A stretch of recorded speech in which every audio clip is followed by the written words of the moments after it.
When the Tottenham riots broke out, a politician commented, "This is criminality, pure and simple." To paraphrase Oscar Wilde, the riots were not very pure and the causes were not simple. It was clear, though, that social deprivation was among the causes. The Guardian newspaper reported that of 1,000 rioters going through the courts, fewer than 9% had a job or were in training.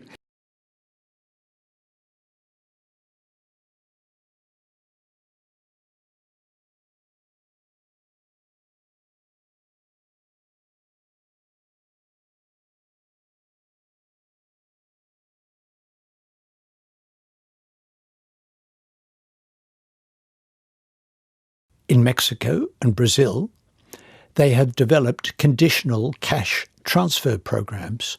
They are what they say on the tin. Cash is given to women of low income, but there are conditions. Children have to be taken to nutrition and health clinics. Older children have to remain in school.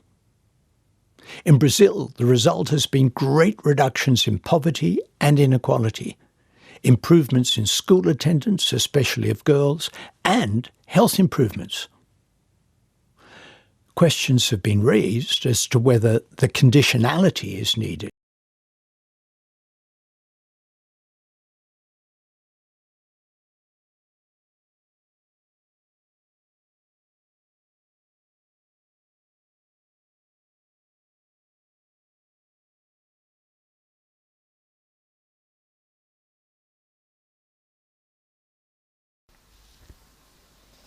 Okay.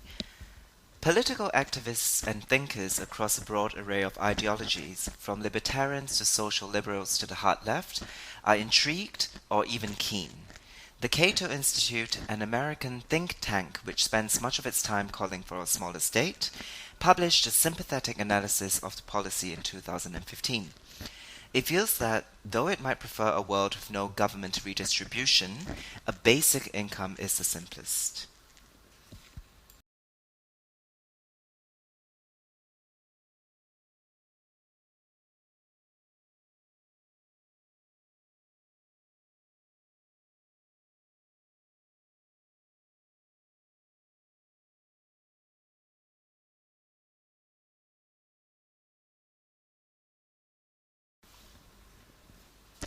Migrant children who do attend schools in cities usually get a worse education than their city-born counterparts. State schools that accept migrant pupils often operate what Pei Chia-lan of National Taiwan University refers to as apartheid school models. In these, migrant children are taught separately from urban ones in the same school and are even kept apart from them in the playground.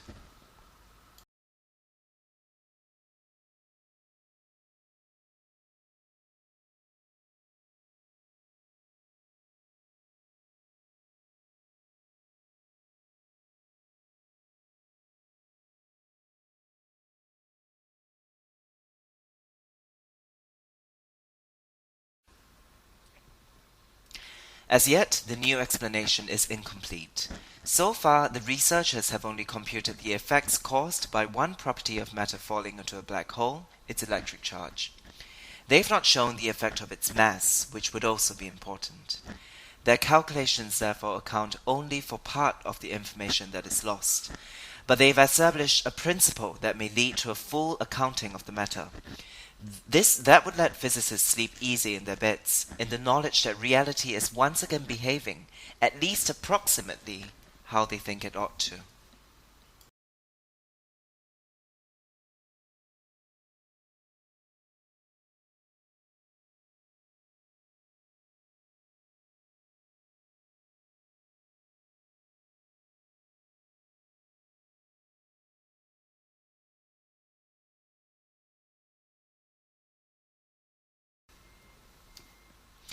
How to look after all these elderly folks is a different problem.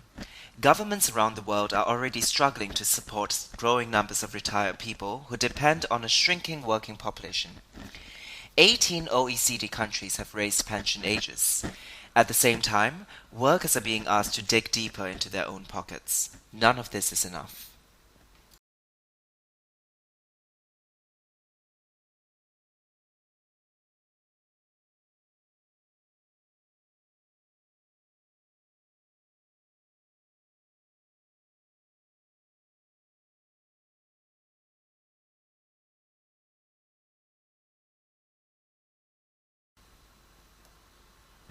In this method, a laser is used to create a line of ionization by removing electrons from atoms. This laser is then directed at storm clouds in order to control electrical charges, a method which is less dangerous than using rockets.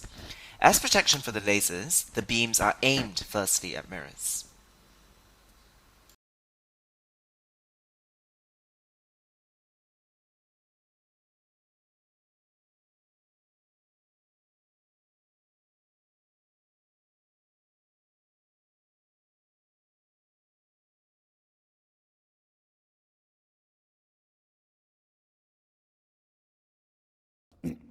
In Italy, some of these cities were able to gain control of the surrounding country and to become city-states, resembling those of the ancient Greeks.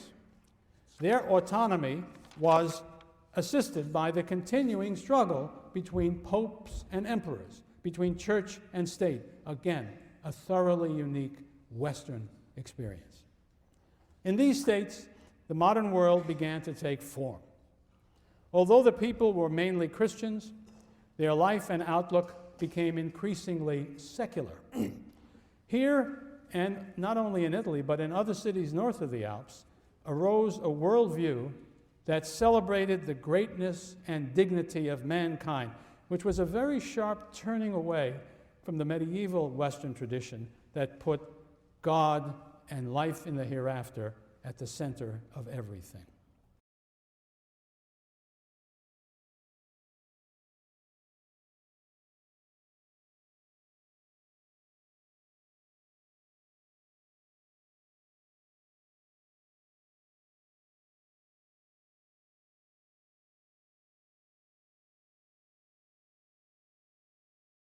The next topic is going to be black holes, and this is a similar situation. 15, 20 years ago, black holes were sort of poised precariously on the boundary between theoretical physics and science fiction, a boundary that is more porous than you might believe. But again, in the past 15 years or so, this has been converted into a standard topic in observational astronomy. There are dozens, probably hundreds of objects we can point to in the sky and say, yes, those things are black holes. And so now the current topic of research is, do these things that we are pretty sure are black holes actually behave in the incredibly bizarre science fiction-y manner that the theoretical physicists have been talking about for the past 30 or 40 years? And so to what extent are these very exotic behaviors actually manifested in real life?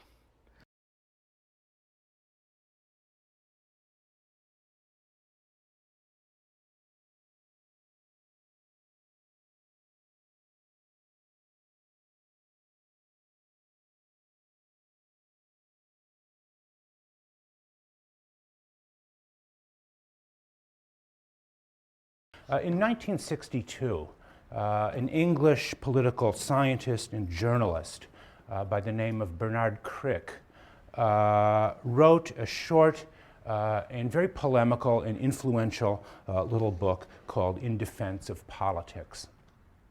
And by politics, Crick meant a distinctive type of human activity where conflicts of interests among groups are adjudicated by discussion, persuasion, and debate rather than by force or by fraud.